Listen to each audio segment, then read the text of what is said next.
What's up, everybody? This is Eddie with Up Next Hoops. Today we have another episode of Hoop Talk. I'm joined here by skill enhancement trainer Mertzie Klein. Welcome, Mertzie. Thanks for having me.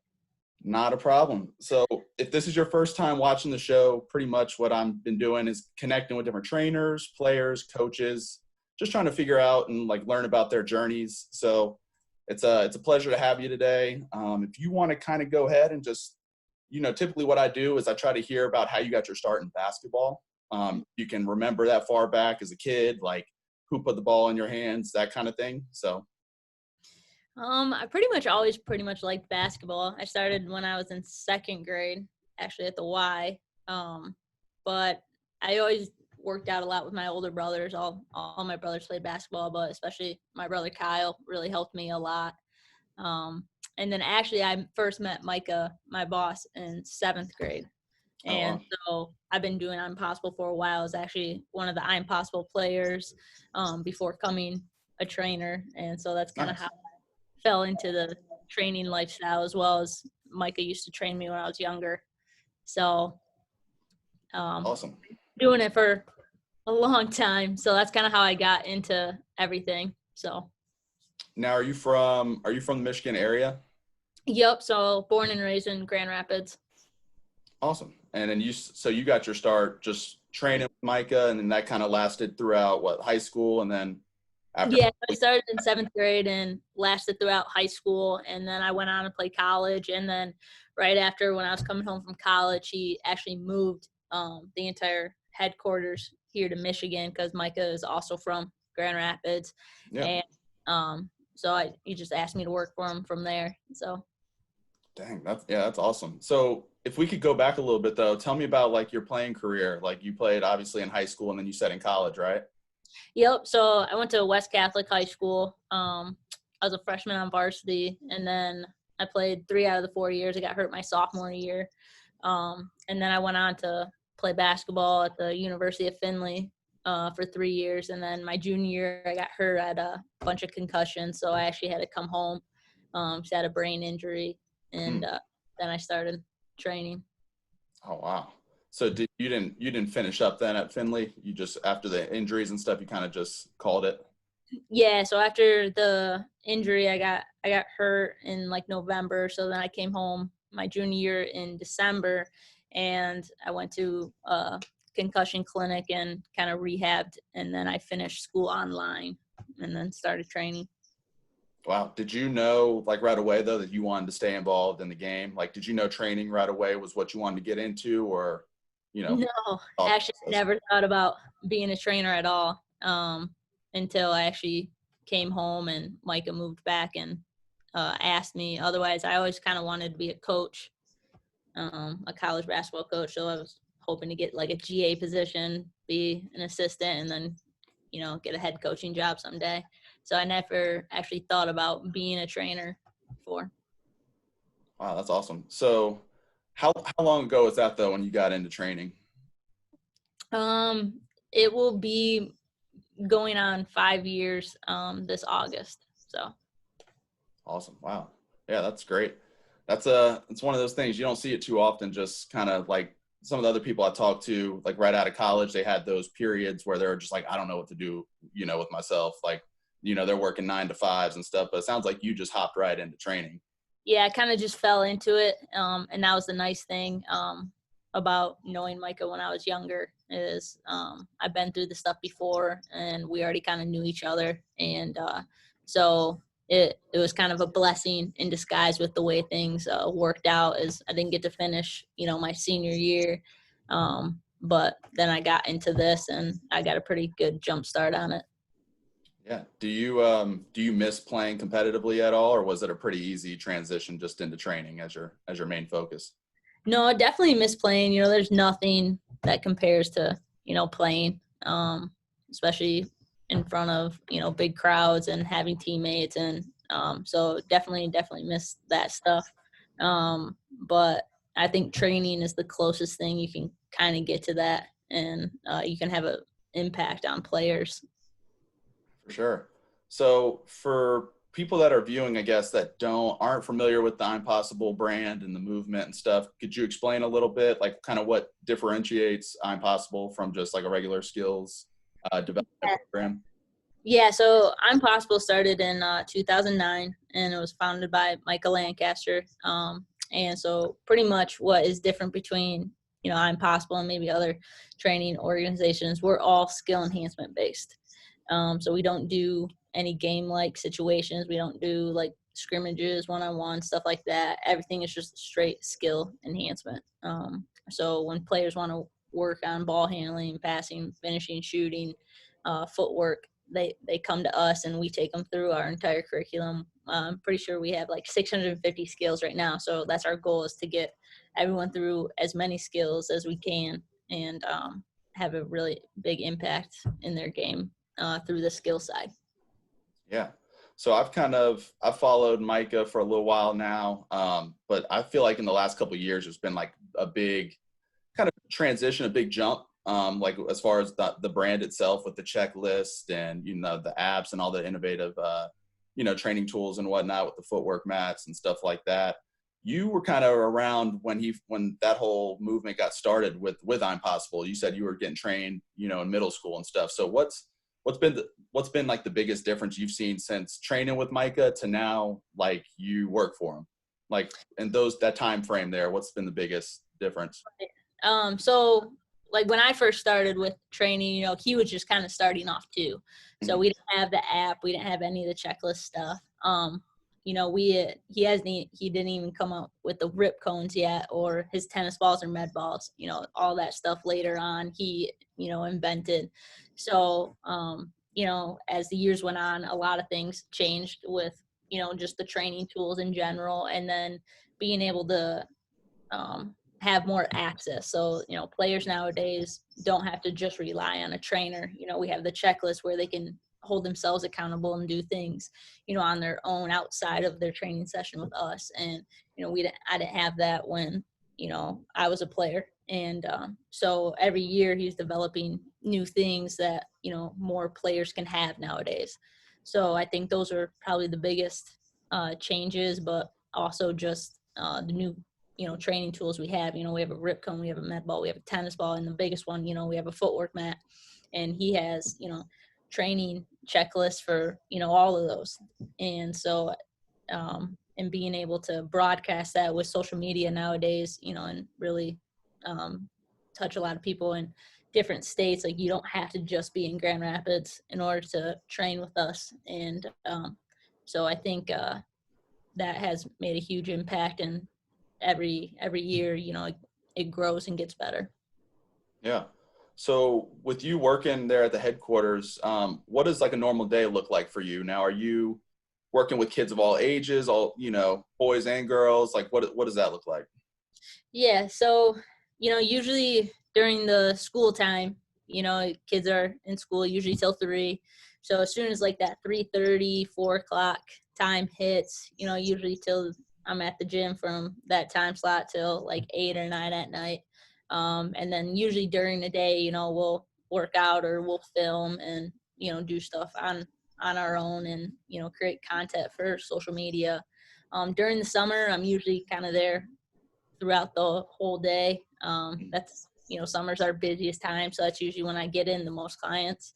And so I try to make that kind of more like a 9 to 5 with just training alone. And then, we have travelers that come in. So helping out Micah with other things that we have coming in. So it's pretty busy in the summertime, where it can be almost like an all day, thing. But majority of the time when kids get out of school, it's like that 3:30 to 8:30 kind of slot, Monday through Friday. Nice. And like, how does that work? So to my understanding, like, I know it's you, Micah, I know Bryce is there, and then you got like a few others. Now, do the groups you work with, or do they specifically just like sign up to work with you, or do different like trainers kind of come in and work with them as well? Yeah, so with the way we have it set it up, with our personal training packages, the players pick a trainer of their choice. And so there's different, packages, and, you can choose a different trainer. But when someone signs up with you, all their sessions are, with you for personal training. Great. And how often do they see you, or does that depend on the package? Yeah, I mean, there's other packages you can pick from, but the minimum is you see us 3 times a month. Okay. I was curious about that because I've seen Micah talk about it, like where he might work with a player once every so often, like he's not with them multiple times a week, you know. So I was curious if that was the same for you guys. Yeah, so we do the minimum with 3 times, 3 times a month, and if you want more, then there's different packages for that as well. But a lot of it is we want the players to learn their own accountability and be able to work on their own without always relying on us. So the stuff they learn in that session, they take home and work on that week, and then use their stuff on their apps that we give them. So Yeah, that the checklist is super good. Like I have the app on my phone, and it's just like anytime I'm kind of like thinking like, hey, what should I work with my players on? I just scroll down the list and I'm like, boom, here's everything I need. So super yeah. convenient. It's change the game for me for sure. Yeah, it's definitely helped during the coronavirus as well. Being able to assign workouts for them on there Mhm. has been huge these last 3 months for me, at least. Yeah, I was gonna ask how is coronavirus affecting you guys? Did you guys have to shut down for any period of time or? We did. We're just getting ready to slowly kind of open up. Michigan was one of those states that got hit really hard. I think we were in like one of the top 5 worst states. So we Oh, shut down. We've been shut down since March 15th. So we've been doing stuff virtually online with our clients and through social media and stuff like that to try to stay afloat, and then hoping to open up here pretty soon. yeah, no, it's pretty much been the same here. We're kind of I don't know how it is in Michigan, but we have different phases kind of put in place. So there's like phase 1, phase 2. We're in Yeah. phase 2, so things are starting to kind of slowly open up, but like still minimum capacity. You can only have certain amount of people in the gym, or whatever the case may be. So it's starting to get back normal here for us, but I still think it's going to be a while before it's 100% back. Yeah, so so what we plan on kind of doing for the summer is all, personal training and honoring like that 10 group rule that we're in, and really just trying to increase clientele with all that personal training, and so players still have access to things throughout the summer. Yeah, awesome. And yeah, like you said, the checklist just makes it super easy. So even if they're not with you, they can get their work in from home. Yeah, yep, absolutely. So question for you, how is it working with Micah and Bryce and those guys, every single day? Because I had the opportunity, I met Micah this last what was it, November at the coaches conference in New Jersey. So like this is the first time I ever met him, so I was just kind of blown away with like the attention to detail. And then I could literally ask him a question and he was just ringing off like facts and details like off the top of his head like it was nothing. I was just blown away. I thought he was great, like public speaker, and just how he commanded like the attention in the room and stuff. So I know it's got to be pretty awesome for you to be a part of that every single day and learn from him. Yeah, Micah's the best, and he's just like one of those people that when he speaks, just he's able to touch every single person in the room. He's just one of those people that has a gift with speaking, and he is always able to motivate you.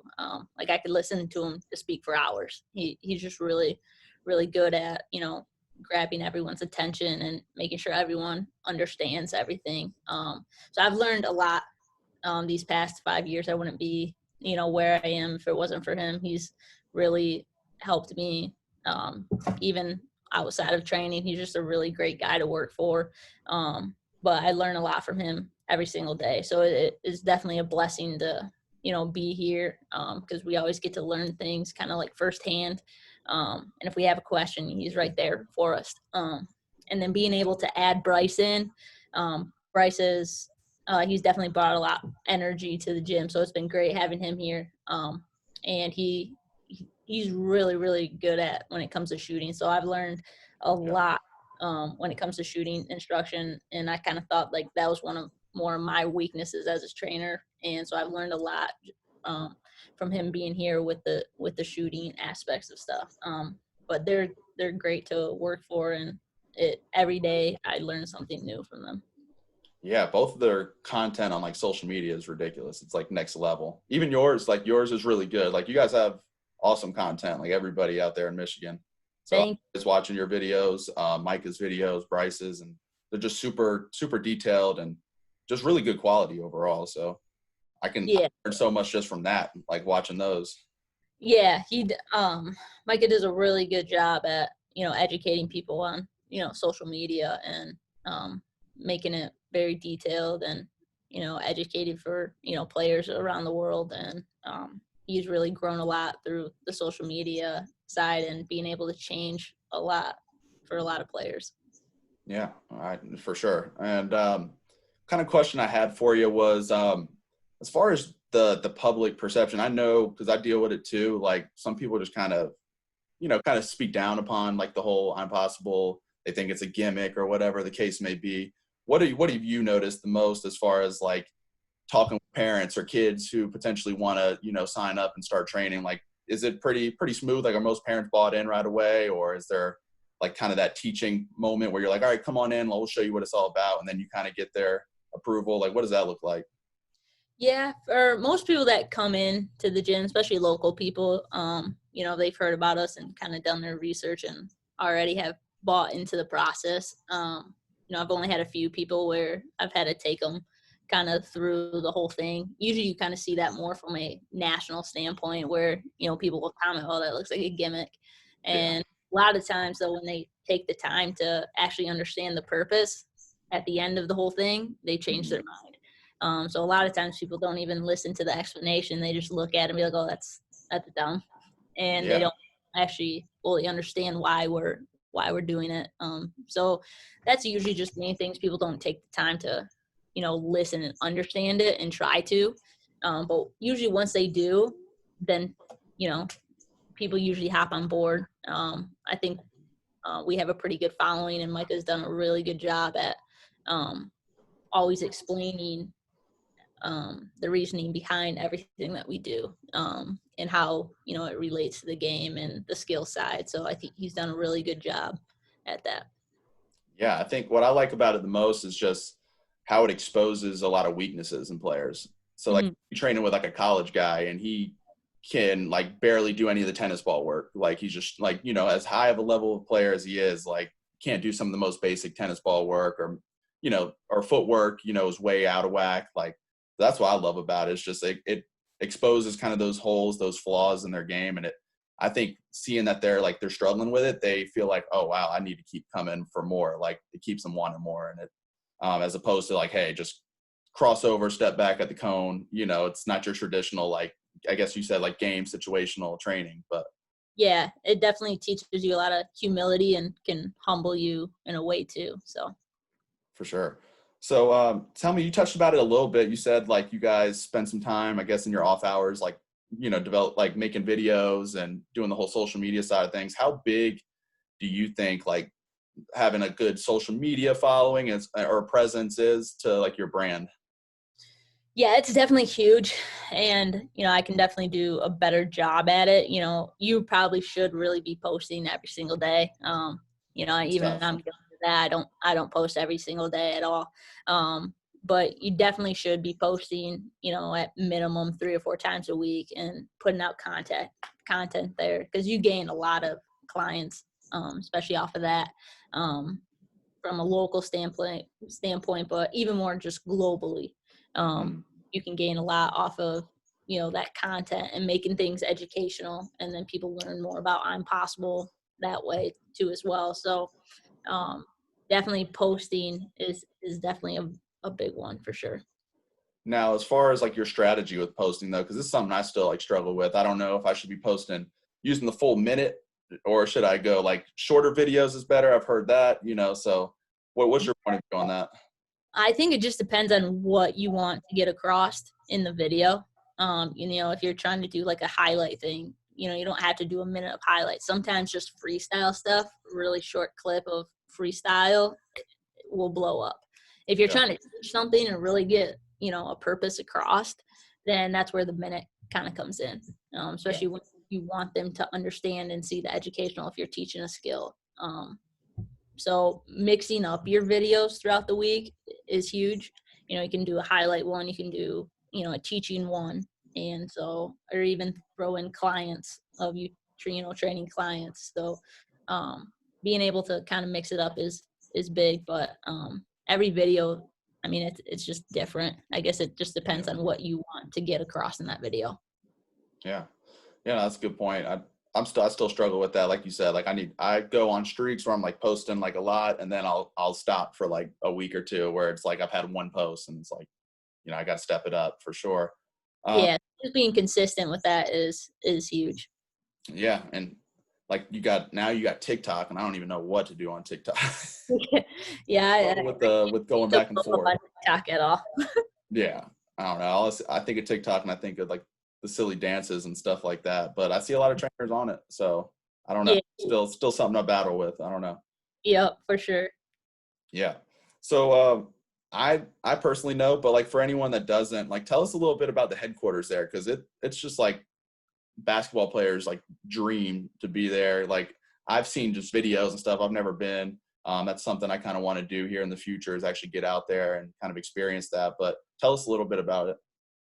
Yeah, so the headquarters, it's pretty awesome. So, as a trainer or player, if you ever get the chance to come down and check out the gym, it is definitely worth your time. You're going to learn a lot when you come down for trainer university, or if players travel in for a package, you're going to get a lot out of your time, being there.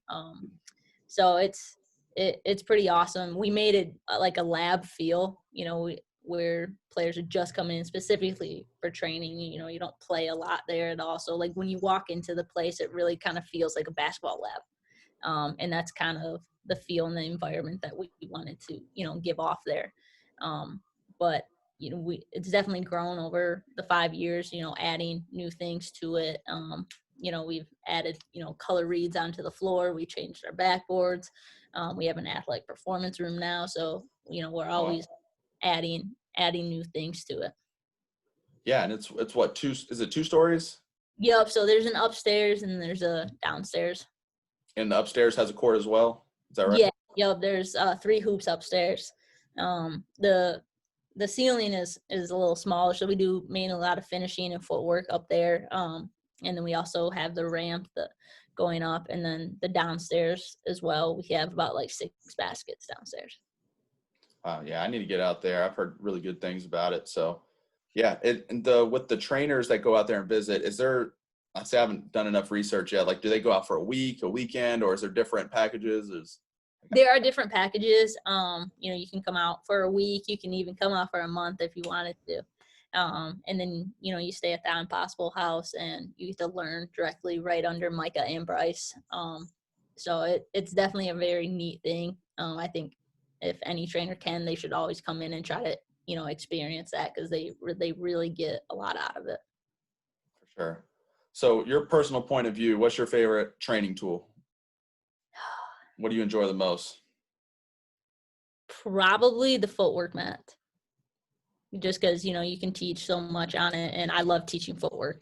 It's my, I love skill stacking, and I just think it's really fun. So I love using our footwork mats. I love them too. It's crazy because when I went to the trainers conference, there had to be 100+ kids in the gym. They all had a mat. Like Micah just had a stack of mats that we all like unboxed and threw out there on the floor. And it was just crazy to see. It was like 4 courts of just footwork mats. Yeah, like you can spend a good 2 hours on just footwork alone, being able to teach and break down skills and then stack them later, at the very end. It's definitely a lot of fun using the mats. Yeah, for sure. Now, touching back, I know you said you've trained both guys and girls. Do you personally have a preference, or like what are the major differences, let's say, like in training guys versus girls? Because I always hear you'll hear the people say, oh, well, girls actually pick up on stuff a whole lot faster. Like, what has your personal experience been like? I do personally think girls pick up on things faster. I think girls definitely care more about the detail side. So when it comes to, the skill side of things, I do think girls pick up on it faster because they want to know the details. I think they're better listeners. Yeah, they're better listeners. Guys like to freestyle, and so for me, I found that girls pay more attention to detail and kind of pick up on things a little faster. But guys always go at that fast speed right away. They're not afraid to look stupid and mess up at right away. Where sometimes girls will you know go slow at first because they want to do it perfectly and look good, where I found that more guys, they just automatically from the get-go go at a fast speed. So you got to push the girls more, but I found that they care more about the details. Yeah, for sure. I think I would agree with that as well. And speaking kind of girls basketball too, what do you think? What do you like make of the current state of women's basketball? Because I feel like it's on a huge like incline. Like I think there's so many good female basketball players now, and it's just like the game's evolving a lot. Yeah, like you mean in Michigan, like Just in general, like I mean, whether you're looking at it from the players you train or just watching women's college ball or WNBA, whatever. Yeah, I think the women's side has definitely come a long way. And I think, with social media, that's helped being able to expose the different, types of players. And so I think definitely girls basketball has come a long way. And there's actually pretty solid girls basketball here in Michigan, especially on the east side of the state. But I have a lot of girls going to the Big Ten. I have a couple going to the ACC. So I think girls basketball here in Michigan is pretty good, but it's definitely has grown a lot over the years, and people are starting to pay more attention to it. Yeah, for sure. Now, as a trainer who trains both, do you train more girls or do you train more guys, or is it about 50-50? I definitely do train more girls. Okay. I probably have between 20 and 30 Okay. guys, and the rest of them all girls. Nice. And what was that transition like from becoming a skills trainer? Because obviously you can play, you got a lot of skills. I see your videos and stuff, footwork's crazy. But like, is there ever a time where like, how the stigma is, guys are gonna be like, oh, I don't want to train with a girl, trainer, or whatever the case may be. Have you ran into anything like that at all? Or First starting off, I did, just because people didn't know who I was at all. But once people have got to know who I am and trained with me a couple times, and usually when I train guys, right away I make it a lot of kind of about the demonstrating at first, because that's one way you can get respect right away from guys is you see a girl that can do it, and Yeah. instantly they kind of have your respect or look at you differently. And so at first it was kind of like that a lot. But now I haven't ran into, any problems with that. Okay. Yeah, I was gonna say, I know it's dumb, but I know a lot of people unfortunately have that mindset where they're like, oh, I got to train with a guy, or even just based off a there level. Like I didn't play in college, but you got the guys that are like, oh, if you didn't play in college, like why is he going to teach my kid basketball? Right. Yeah. There can be a lot of stigma, in the training world, but, pretty much anyone can be a trainer. It doesn't matter if you're a good basketball player, if you understand it and you really understand the details, and if you want to be good, if you have a passion for it, anyone can be a trainer. Yeah, I agree. So when you first got your start as a trainer, though, was there like a rough period, or maybe like a time where it was just like a little bit of a rough transition coming straight out of like college, hopping into full-time training? Or did you hop in right away as full-time trainer, or did you have to go through like a little bit of like a process with Micah? Like, you get what I'm kind of pointing Yeah. at? Yeah. So when I first decided to become a trainer, I had to get certified at first, and, you take tests, you do, live demonstrations in front of Micah, to pass all that stuff. Was that But nerve-wracking? it was. I still kind of get nervous when Micah watches me because he just like sits here like this. He And just it's has like, that presence. yeah, he just has that presence where you just like look at him like, but over the years that has gotten better. But probably the biggest and most hardest transition for me was probably starting off and building the clientele. You got to get your name out there, and once you get your name out there, then referrals come. And so that's probably the biggest thing is when you're starting off, as a trainer, is just how do I get my name out there? How do I start this whole thing? And then, keeping it going. Now, have you noticed, like, as far as referrals and stuff, is the best way to get new clients for you, like word of mouth, just simply someone saying, hey, you should work with Mertzie. She's really good at what she does. Or do you see more like people messaging you on Instagram? Like, So it's happened for me both ways. But referrals have been big. That's probably where I've gotten the majority of my people. Some through, social media. When I first started off, I got really lucky. I got like 5 of the best girls in the state of Michigan that were all up for Miss Basketball, and they just happened to be out of the Grand Rapids area. So one thing that really, helped me is, I would make videos of them and I'd have them posted on social media. So now the people that played with them, now they all want to train together. And that was one thing when it came to training girls. Girls always want to train with girls and they all want to train with their friends. So, that really helped me a lot starting off is posting videos of clients and having, your clients post the videos as well. So their friends hear about it. And so that's how I kind of gained people through the social media aspect. But a lot of it was word of mouth. yeah. Do you ever go back now and like look at some of your old videos and like just like shake your head like, dang, Yeah, gosh, I look how far awful. you've come? Yeah, I actually looked at one the other day where me and another trainer, Josh, we were going through terms and we had to make up terms and, film it for Micah. So for him to look at us. And I remember just simply talking about a drop and it just looked horrendous. And so, yeah, there's times I go back and I just laugh at myself. What was the hardest part about like becoming a trainer? So I know for me, like I'll give my example. Like I had I have a problem, I guess, like my speech isn't always the best. Mhm. I fumble over my words sometimes when I'm talking. And it's not a matter of like, hey, there's so many kids here or whatever. It's just like just getting used to speaking in those groups like every day. I've gotten better with it, but like so I'm in Raleigh. So I work a lot with Anthony Porter and he's like the best at talking. And then he'll have me get in front of the group and I'm like, well, how am I going to follow that up? Yeah. Yeah.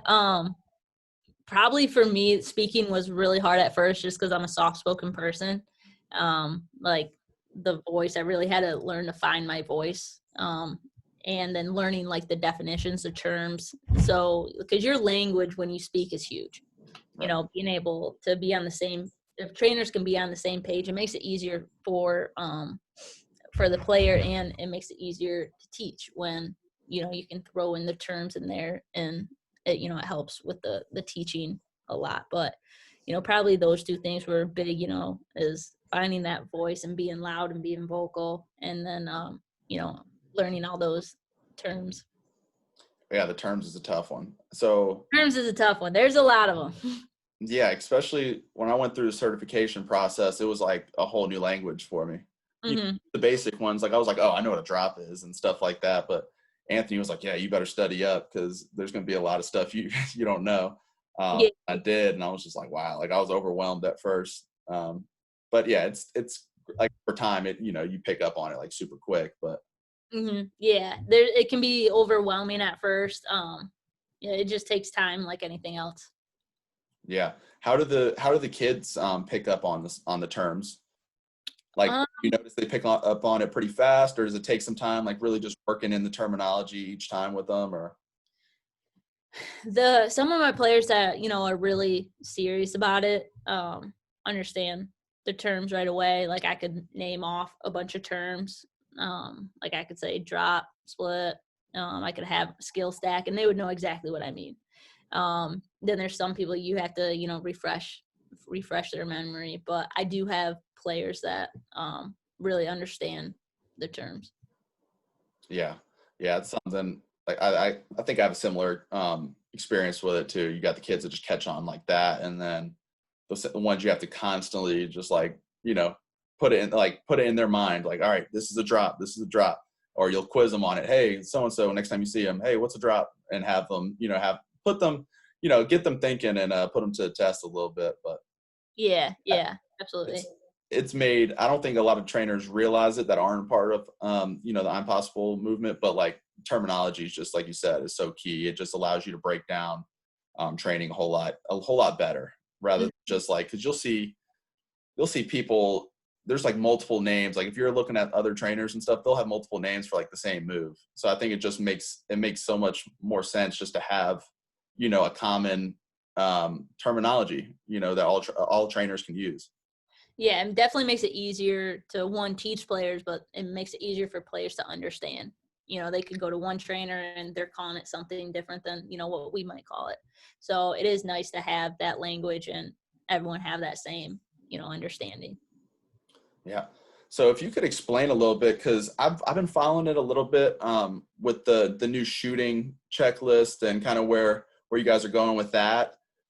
If you could kind of touch on that a little bit, because I think that's big. I think a lot of people think of impossible and they think of the footwork, the ball handling, but now you're adding in shooting, and you've pretty much got every bit of the game, worked in now with the addition of shooting. So yeah, a lot of people think that, they come to us for footwork, ball handling, stuff like that.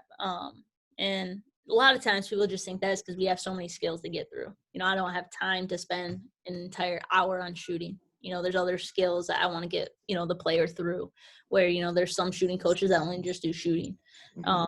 So I think adding in the shooting checklist has been huge, that yes, we do teach shooting, and we can help people with their shots. And so Bryce is, really, really kind of been our guy to kind of try to launch that. And he does a phenomenal job. I've learned a lot from him. And so I think with the shooting labs that we're offering and the shooting checklist, we'll slowly start getting known for that as well. So you guys are going to have like kids come in to just strictly work on shooting? Yeah, so we'll have, stuff like personal where they can, work with Bryce, or we'll have shooting labs where, a couple get like a group of maybe 8 or 10 can come at a time and work with him. So we're definitely making it more known for people that, yes, we teach shooting, we can help you, and this is what we offer for it. Awesome. Yeah, I've always been a big fan of shooting. So when I saw that, I saw the basketball as well. Is that for sale yet? Or I know I see him shooting with it a lot in the videos, but Yeah, I believe it's for sale, yeah. So the hand placement, is definitely huge. So yeah, so I saw it, and I wanted to ask you about that because it's got the basketball look to it, but it's also got like a gray area, I think, on like two sides of the ball. And now, is that mainly for rotational purposes, so you can see your rotation when you're shooting, or is it actually like hand placement? yeah, it has to do with like your hand placement of Okay. Okay. so where, your hand should be on the ball when, and then, being able to follow through and everything. Gotcha. Okay. Now, as a trainer, do you leave Michigan much? Like, do you get out and do clinics, across the country? Yeah. So there's, I travel a little bit here and there. Mainly I work just here out of Michigan, but, I'll come down, I'll do camps and do, different clinics and stuff like that. Yeah. No, that's awesome. How has that experience been? Just like traveling to, like, do you enjoy actually getting out and travel? Like, do you want to do more of that, or are you more of like, hey, I just want to, I'd rather just stay in Michigan and work with my players here? No, yeah, that's probably the next thing that I kind of want to get to is, being more global and traveling more and, doing different camps and clinics, either at different skill labs or just different states for high schools, pros and stuff like that. Yeah, I was curious about that because I know Micah, I think, was talking about doing less traveling. So I didn't know if you guys were going to be doing more, like you and Josh. And Yeah, that's going to be the goal, to come out, do camps, footwork clinics and stuff. that's awesome.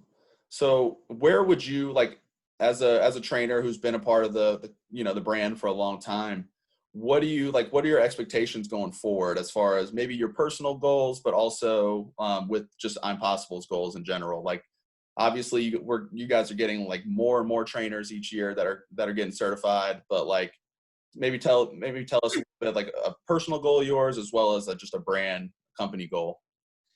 Yeah, I mean, for me, it just trying to travel more and getting more known globally. I'm Mhm. pretty known locally, so just trying to get out more and train more WNBA players, get more on the professional level there with those type of players. Mhm. And then, as a brand goal, we've always want more trainers and more people following us. So that would probably be more of a goal as a brand is, always trying to build Impossible. Awesome. Now, how do you obviously with like I wanted to kind of get your opinion on this because as a like a fairly newer trainer, like I've been training only a few years, but like what would be some reasons that a upcoming trainer would want to get certified by Impossible? Like what would be your selling point? I know obviously we touched on a few of the things already, as far as the terminology, just the innovative training approach to training. But what advice would you give anybody that's maybe coming up in the training game thinking, hey, I don't know whether I should get certified by Impossible or just do game situational training? Yeah, so I think it just depends on the trainer of what they're looking to do. If they're Mhm. looking to be just a skills trainer, then definitely you'd want to be a part of Impossible because of how we lay everything out with the curriculum. We make it pretty easy for trainers nowadays to help their players.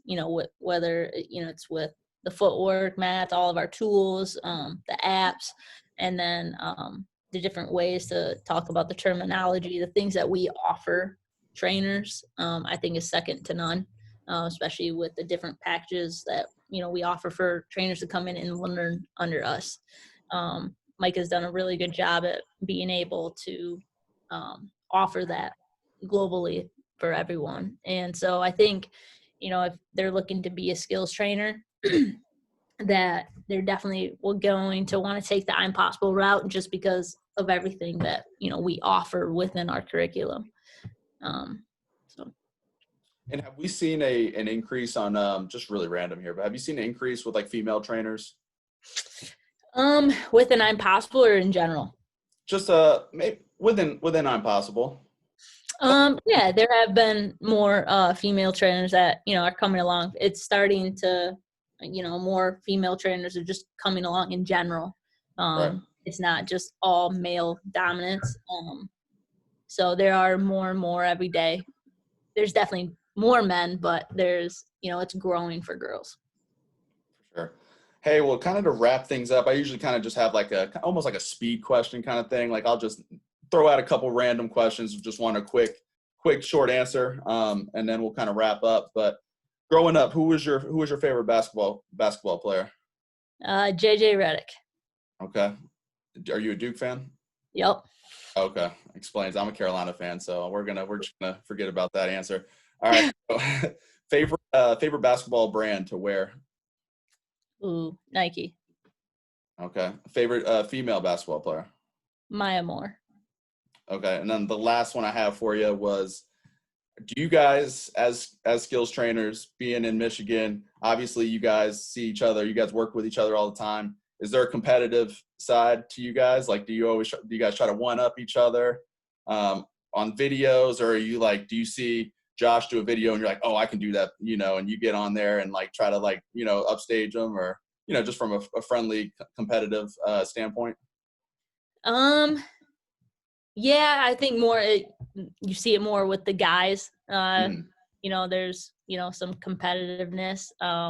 Probably more if they're playing one-on-one though, instead of more of like videos. It's probably just more of like when they're playing pickup and stuff. Okay, so they get the one-on-one battles then, after all the Then cameras and stuff are down. then all the competitiveness starts coming out when they're playing pickup. That's fun. Yeah, I would imagine you guys probably all push each other too, just to be better. Yeah, yep. We have a really good staff here. Are you guys, as far as like the headquarters itself, are you guys pretty content with just the group you guys have? Are you guys adding more? Like, That I'm not sure. Micah is always looking for, new trainers. So I'm not sure exactly what he wants to do with that or what he has in mind. for sure. Well, awesome. Hey, Mercy, it's been a great time talking with you. We talked a lot about the Impossible movement, your story growing up. Go ahead, and if you want to kind of plug in your social medias where people can follow you, go ahead and do that, and we'll kind of wrap things up here. Yeah, you can just follow me at Mertzie Klein. That's all it Oh, is. okay, and just Instagram, right? Yep, just Instagram. No TikTok? I mean, I am on TikTok, soon. but not can't seem to figure out TikTok yet. I don't think anybody can. It's crazy.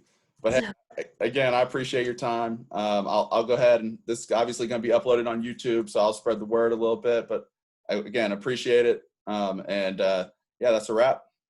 all right, thanks for having me. Thanks, Mertzie. Have a great night. You too. Bye-bye.